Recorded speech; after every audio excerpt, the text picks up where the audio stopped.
Welcome back to the series, guys, with Chris Stratford, our mid-handicap golfer. We're trying to get into single figures without making any major swing changes. Now, we've done the testing, we've done the 60-shot challenge. I'm hoping you guys are at home as well. And you scored, Chris, 24 out of 60. So there's plenty of room for improvement in this short game area. Yeah, so with a mark like that at school, normally I would have brought the teacher an apple, but I didn't know if you liked apples or not. But I have got myself a rough notebook to take notes today, and then I've got myself a nice moleskin. Other brands are available, but to do what you were mentioning, to monitor myself, Yeah. so that if I put each of the tests in here, and then I can keep a record of how I'm doing and sort of test myself to get better and better. Do you know what's really pleasing? I've had a member up here this morning, he's probably watching Babak. He's brought his notebook for putting and chipping today, which he'd never done before. Right, And no, I wouldn't have done. It was surprised how much more, engaged you were with his practice. Absolutely, yeah. Yeah. Well, it's going to make me want to, transfer them from there into here. Yeah. And keep a note so I can look and, obviously I'm not going to improve every time, because otherwise we'd be doing 6 out of 6 on each of them. It's just a great way for keeping your concentration, guys, when you come up to practice, is make your notes and then focus on, specific points. Now, what we're going to work on with Chris today is the short greenside chip. You didn't do too bad in this area. You actually scored 3 out of 6 points. But when I was editing the video and I was reviewing things, you kept mentioning the fact that you were de-accelerating. Yeah. But I saw something in there that I thought wouldn't just be relatable to you, and it would be great for the subscribers at home. So I know what your 5 weaknesses are. If you're wondering what's happening, guys, we're going to work through them. But then the 5 other weaknesses where I think Chris is or the 5 other aspects which I think are more your strengths, we might not do major, we might give you a few tweaks, but I'm going to go through them with you guys at home just in case they come out as your weaknesses in your testing, so that hopefully by the end of this series, anybody that's following, what Chris is doing with me can do this at home as well. So it should be quite interactive and hopefully help you guys improve. That'd be good. So let's get on. We're going to start with the short chip from around the green out of randomised lies. So not sitting them on nice grass, they're going to be different lies, and that's the key to this video today. Wish me luck, guys. So during this video, guys, we're not retesting Chris, we're actually instructing Chris, and we're going to start by looking at these lies. I'll put a close-up in. We've randomised them. There's quite a mixture of lies there, and I don't think there's one lie the same, is in all them balls. The rough's grown up quite thick. I would say it's probably, maybe 2.5 inch, 3 inch in length. Sometimes it sits on top, but sometimes it sits down in these lies. And what I didn't see enough of when I was editing the last video, and we had this short game, is assessing the lie that you had. And what I mean by that is making just 2-3 practice strokes to feel what sort of speed of stroke you need for the type of grass that you're hitting through. Because I would say that I am lazy with probably not just this shot, but other shots that, because I tend to think more swing. Yeah. Or with this, I would be thinking, where do I need to land it? And that's what I factor in. What club am I going to use? But you're right. I don't tend to think if it's sitting down or it's perched up. Well, if it's sat down, and obviously you've got to get to the bottom of the ball, what's that going to do to the club when you're swinging through the grass? Am I supposed to know the answer to that? It's going to slow it down. Right. All right. So what I would expect, a scratch golf to do is speed that stroke up. But the reason why, you might be a bit anxious of doing that is because if you're going to relate speed to going further forward, and we're playing such a short shot. Yeah, absolutely. Yeah. So if we're going to increase the speed of the stroke to get through that length of grass, what do we need to change so that so the momentum of the ball doesn't move forward? Position of the ball in the. Well, position of the ball around the green, because we're playing such a short shot, we want height, we want it landing soft. It's a great question you've just touched on there. Should be off your front heel. Right. So you might place, normal sort of, chip and pitch shots from more towards your back foot. But if you're trying to get height and you're close to the flag, we need to place more off your front heel. But I'm thinking something else. If we add speed and we want the ball to go a shorter distance, what do we need to add? Loft. Loft, yeah. So, depending on what lie you're on, the loft's going to change for this distance of shot. You could have, makes sense. You could have a 15-yard chip shot, but you've got to be good at adjusting the speed and the face to, matching it up. So if it's sat really well, we're going to play it off your front heel. We might have a couple of practice swings and think, well, we don't need a great deal of speed on this stroke. because it's going to glide through nice and easy. So therefore, we'll not open the face a great deal. We'll play this just very fractionally open and play it with a lot smoother swing. Go on, go it.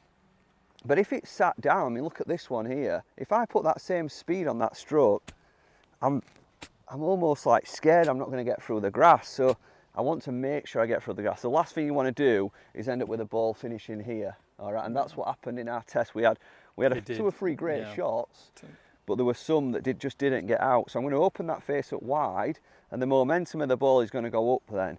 And this is a shot that I think we need to practice a little bit more, is for when you sat down by the side of the green, to make sure that you're putting for your next shot. So when it's wide, we can then apply a little bit more speed. Oh, great shot. All right. I have actually warmed up before we did this. I'm not gonna lie. This doesn't just come naturally, guys. You do actually have to practice and warm up doing this. So what I want you to do when you step into your shots, and we just had this discussion off camera because you hit a couple of bad ones, is firstly start by pre-swing setup. So start with the heel lined up with a ball. Because your heel's lined up with a ball, the sternum needs to lean to the back edge of the ball. Right. If you forget to do that bit, then you're going to start hitting the ground heavy. Yeah, so similar to how you showed me in the bunker. Yeah, so flex your knees a bit, guys. Lean your front knee over your front foot and feel your sternum just sit on the back edge of the ball. And then from there, keep your shoulders loose and just start to feel what sort of speed you need for that grass. And the more speed you need, the more the face has to be open. All right, so start with this first one. Right, so that's not the worst, obviously, of these that are left. Yeah. Those two. So I'd say this is probably sitting up. That's sitting quite nice. A bit more. So front heel, sternum forward, and then start to feel what's a reasonable amount of speed that I need to get through that lie. And you almost want to use not as little speed as you can, but you don't want to be flopping them unnecessarily if you don't have to. That last shot I played, I wouldn't play that so aggressively unless I really had to. Yeah. And that ball were sat down. Is your camera behind the... It's got a protective screen-on lens, so don't worry about it too much. Well done. Well, I didn't... We're in training, you know, I'm not expecting perfect shots here, but I'll tell you what, that was so much more confident a swing than what I saw in some of them earlier shots. When you said you were de-accelerating, I'd much rather that be a bad shot. We've just nearly been took out by a pigeon. That's the closest I've ever come to a birdie. So I'd rather see that shot in the training where you knock it past the flag, we don't leave any short. Now this is a bad lie, you've got a lot of grass behind this ball, so this is a great chance to experiment with a little bit more speed and a little bit more open face.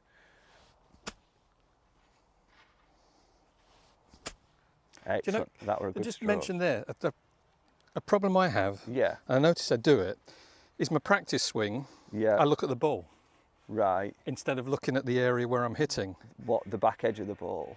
Well, yeah, but you know, when you're taking a practice swing, so obviously if I'm going to think here, my eyes should be focused there. Yeah. But often I will be looking at the ball. That's not good. No, it's not, because obviously that's not then going to replicate what I'm going to be trying to do.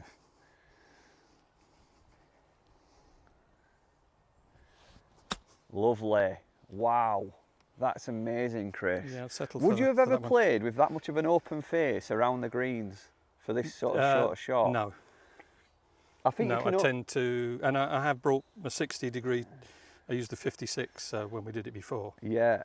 And, you know, washing it back, I thought maybe it would help me to, I don't tend to carry this in my bag, but I have only got, or did only have 13 clubs in, so I thought I might as well put it in. It might seem quite obvious for the low handicappers at home, but it's not to everybody, because when you're playing this distance of shot, although the distance isn't varying, the lie's varying. Right. So we're adjusting our swing based on the lie, which is unusual to most other parts of your game, because you're adjusting it due to distance, aren't you? So it is, and I say it's a thing that, you know, been very remiss of me, but I've not thought about that. You know, I can bring up instances in my head now where recently I will have faced shots like this, the third green, you know, there's rough like this at the side if you just run off, you know, which is quite easy to do.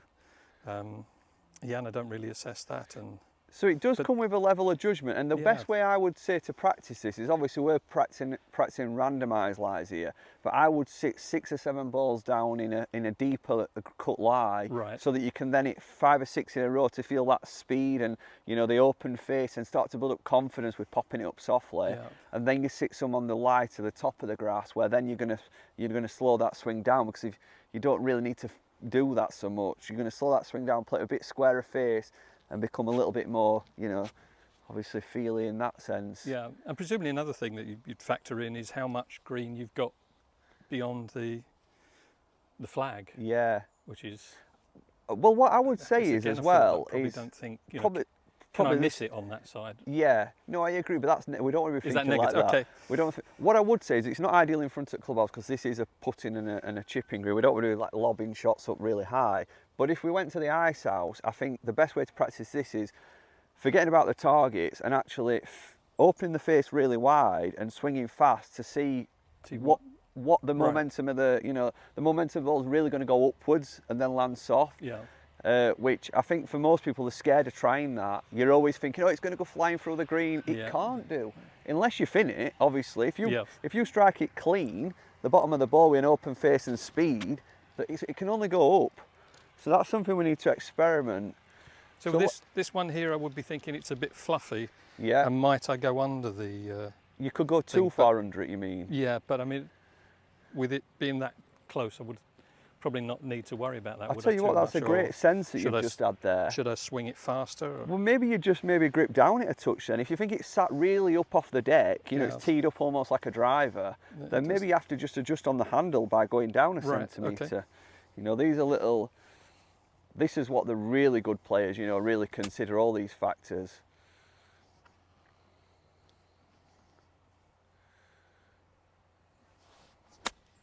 Well done.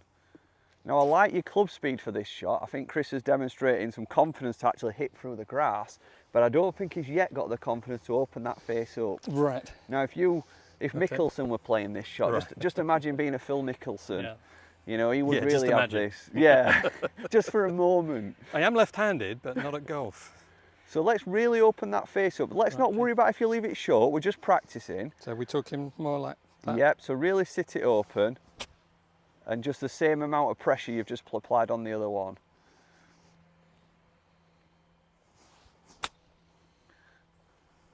Well done. Not bad. Now, the more we practice this, I reckon you're going to be landing it between us and the flag. Right, yeah. But at this stage, they're good bad shots while we're in practice, because you've not left one. Could you tell me you've de-accelerated at any point there? I didn't feel I did, and that part of that was, a lot of that for me was having the weight there. Yeah. I didn't feel that almost that I could. You know, if you decelerate more sitting back or having it in the middle of my stance. But no, it does almost feel natural. Well, maybe the key point there is, guys, when you're playing around the green, if you're trying to play it in the air, don't forget front heel, sternum forward. If you're trying to play it off your back foot, then you keep your sternum in front of the ball. So again, forward, flex your knees, but the ball's going to come out towards your back foot. Now that's what we're going to be doing in our next vlog when we move on to sort of the longer pitch shots. We're going to be talking about, you know, moving that ball position back, playing it lower and running. But in today's video, when you're playing the short pitch shots, you've not got much green to work with. You must be trying to play that off the middle of your stance to get that softer landing ball flight. Right. We're just going to hit a few more shots, because I'm really keen to get the confidence for you to sort of land it high and here. Yes. And I'll give you a few of my little tips on what I'd be thinking to do that. This is worth staying around for, guys, because this is a little bit more of, you know, advanced chipping, I would say. You don't generally teach this too much to your sort of higher handicap golfers. So we've talked a little bit about ball position. So ball position, front heel. We've talked a little bit about weight. So flexing your knees, feeling your front knee move over the front foot and your sternum move here. But we're talking about handle now. So there's this big perception in golf that the handle should always be lent in front of the ball, you know, this forward press. Right. If you're trying to get the ball to go up in the air, and the reason why we don't teach this to higher handicappers, because to do this, you've got to have these first elements right. It's got to be off your front heel, your sternum's got to be forward, and I can trust now, Chris, that you're going to do that. So now we're going to actually just get that handle reversed So we're going to get that handle behind the back edge of the ball, because what that's going to do is going to help us, that club head slide underneath the ball. Now you're going to find it really easy to land in this front portion of the green. In fact, you might even struggle to get to the green at first. Let's see if you can do something a bit more like this. So you're just landing it halfway. Right. So we're almost allowing at the bottom of your swing to feel as though your club passes your hands. So you're really sliding it under. And that's going to help you get that little bit more. What's really interesting for me, standing here and watching you, is I would say with most players of my standard, or even maybe some of the lower, you're thinking that you've got to hit it sort of squarely and keep it on the line, and almost you tend up almost playing a cricket shot, trying to steer it through that way. Yeah. But looking at the path of yours, it's coming very nicely, sort of like an arc out to win. Yeah. It is. You're not doing anything superficial with it. I think it's kind of just like letting the club swing around your shoulders, not manipulating it. I see a lot of people kind of trying to drive it to target. That's what. Yeah. Is that a trust issue because you have hit the thin shot and you've hit the wayward one? I think it could be just a lack of understanding on, you know, that your club has, your shoulders are what's controlling the path, and don't worry about trying to take this straight down the line or straight down the line this way. Just let the club be free. Yeah. Let the club free, and just as your shoulders turn, it's not like don't try and overcalculate things, or just let things happen a bit more naturally. Don't manipulate, it's probably a better word. So that's it, the handle's behind. And I want you to get a feeling of, as you hit the ball, you get this going through, you know, it comes past your hands almost. So sort of coming up to face the sky. Yeah. So your shaft, you're almost feeling your shaft stays behind the ball a fraction. I'm trying to put it into terms that, you know, might relate to you guys a bit more at home. Now I thought, and I should have stepped in and stopped you there, but you've done it, and a lot of people do this at home if they forget. Is I didn't think you had your weight far enough forward. Right. So all he did wrong there. I was struggling to do the weight forward and lean in the. Yeah, the only thing he did there, he just hit behind the ball. Like we said, if you don't get your sternum over the back edge of the ball, he's hit 2 inches behind it. Yeah. And obviously, you know, you didn't strike the ball very clean. Certainly didn't. So I'm just going to step here so I can see from this side. Could you try again? Even Siri's getting involved. I'm sorry. When even your watch is critical of you, then you're in a bad way with your golf, aren't you? Siri, please be quiet. So priorities, ball position, sternum forward. Flex that front knee. I want to see if that's it. Sit down. Sit into it. Good. That's the one. I mean, that stopped on a 2 pence, hasn't it? I bet you've never got a ball to stop that quick in its life. No. I've seen Swalesy do a few of them, but he does it by accident. He don't know how he does it. He's just got quick hands. Stuart Sink, you mean? A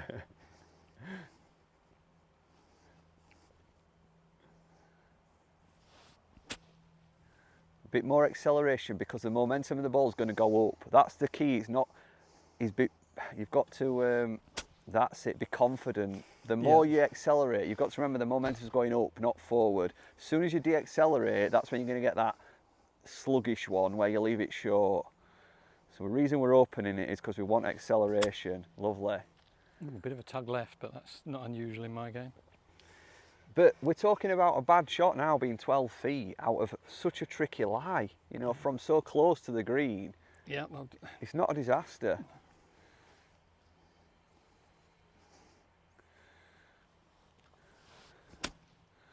Oops. That was a bit of a hand driver that you mentioned, so you're not allowing that natural hinge, you know, that natural soft. Yep. Let the club head, your hands just be soft. Through. Let the club fall and pass softly.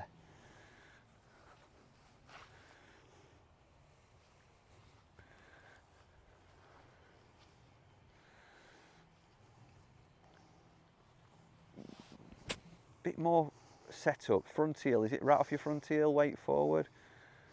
That's it there, that's it, further forward, and that make sure that face is open. That's good, that's better there, that looks great. Lovely. Look at that. That could go in. You're actually doing this too good now, because she's actually landing them short of the flag. Which one was it?